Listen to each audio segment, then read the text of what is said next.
ನಮ್ಮ ಮಂತ್ರಿಗಳೆಲ್ಲ ಓಡಾಡ್ತಾ ಇದ್ರು. ಆದರೆ ಇತ್ತೀಚೆಗೆ ಮಂತ್ರಿಗಳು ಓಡಾಡ್ತಾ ಇಲ್ಲ. ಇದನ್ನು ಯಾರೋ ಅಪಾರ್ಥ ಮಾಡ್ಕೋಬೇಡ್ದು. ಮಂತ್ರಿಗಳು ಬರೀ ತಮ್ಮ ಕ್ಷೇತ್ರ ಬೆಂಗಳೂರು ಕ್ಷೇತ್ರ, ಯಾವ ಸರ್ಕಾರ ಆದ್ರೇನು, ಯಾವ ಪಾರ್ಟಿ ಆದ್ರೇನು, ಬರೀ ನೀವು ಸೀಮಿತವಾಗಿ ನಿಮ್ಮ ಕ್ಷೇತ್ರಕ್ಕೆ ಮಾತ್ರ ಮಂತ್ರಿಗಳಾಗಿದ್ದೀರಿ. ನೀವು ರಾಜ್ಯ ನಿಮ್ಮದಲ್ಲ, ನಿಮ್ಮ ಇಲಾಖೆ ನಿಮ್ಮದಲ್ಲ, ಅಭಿವೃದ್ಧಿ ಜವಾಬ್ದಾರಿ ನಿಮ್ಮದಲ್ಲ, ಕ್ಯಾಬಿನೆಟ್ ರೆಸ್ಪಾನ್ಸಿಬಿಲಿಟಿ ಅಂದರೆ ಸಾಮೂಹಿಕ ಜವಾಬ್ದಾರಿ ನಿಮ್ಮದಲ್ವಾ. ಇವತ್ತು ಮಾನ್ಯ ಅಧ್ಯಕ್ಷರೇ, ನಾನು ಮೊದಲನೇ ಸಲ ಸದನಕ್ಕೆ ಬಂದಾಗ ಬೊಮ್ಮಾಯಿ ಅವರು ರಸ್ತೆ ಮೇಲೆ ಅಂಥ ಕೆಟ್ಟ ರಸ್ತೆಯಲ್ಲಿ ಜಿಲ್ಲೆಗೆ ಹೋಗಿ ರಿವ್ಯೂ ಮಾಡ್ತಾಯಿದ್ರು. ಲಕ್ಷ್ಮೀ ಸಾಗರ್ ಅವರು ರಿವ್ಯೂ ಮಾಡ್ತಾಯಿದ್ರು. ಎಂ ಚಂದ್ರಶೇಖರ್ ಅವರು ಹೋಗ್ತಾಯಿದ್ರು. ನಜೀರ್ ಸಾಬ್ರಂತೂ ಮುಟ್ಟದೇ ಇರುವಂಥ ಹಳ್ಳಿನೇ ಇಲ್ಲ, ಅಷ್ಟು ಓಡಾಡ್ತಾಯಿದ್ರು. ಆದರೆ ಈಗಿನ ಮಂತ್ರಿಗಳಿಗೆ ಸಮಯನೇ ಇಲ್ಲ.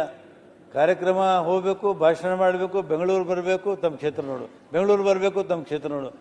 ನಾನು ಹೇಳ್ತೀನಿ, ವಿನಂತಿ ಮಾಡ್ಕೋತೇನೆ, ಇದು ಒಂದು ರಾಜ್ಯ ಅಂತ ಪರಿಗಣಿಸಿ, ತಮ್ಮ ಕ್ಷೇತ್ರದ ಮಂತ್ರಿಗಳಲ್ಲ. ನಿಮ್ಮ ರಾಜ್ಯದ್ದು ನಿಮಗೆ ಬರ್ತದೆ, ರಾಜ್ಯದ ಇಲಾಖೆ ಎಷ್ಟು. ನಾನು ಮಾನ್ಯ ಅಧ್ಯಕ್ಷರು ತಮ್ಮ ಮುಖಾಂತರ ಕೇಳ್ತೀನಿ, ಯಾರೂ ತಪ್ಪು ತಿಳ್ಕೊಬೇಡ.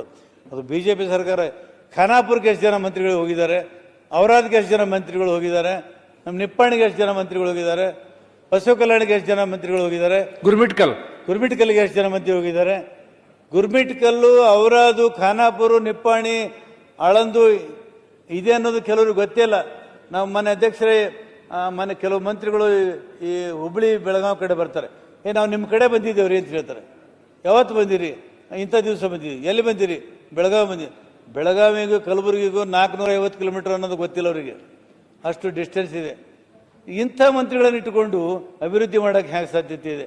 ಅರೆ, ಮಂತ್ರಿ ಆದಂಥವ್ರು ಸಮಗ್ರವಾದಂಥ ಒಂದು ಕಲ್ಪನೆ ಇರಬೇಕು, ಅವ್ರ ಕನಸಿರಬೇಕು, ಒಂದು ಚಿತ್ರ ಇರಬೇಕು.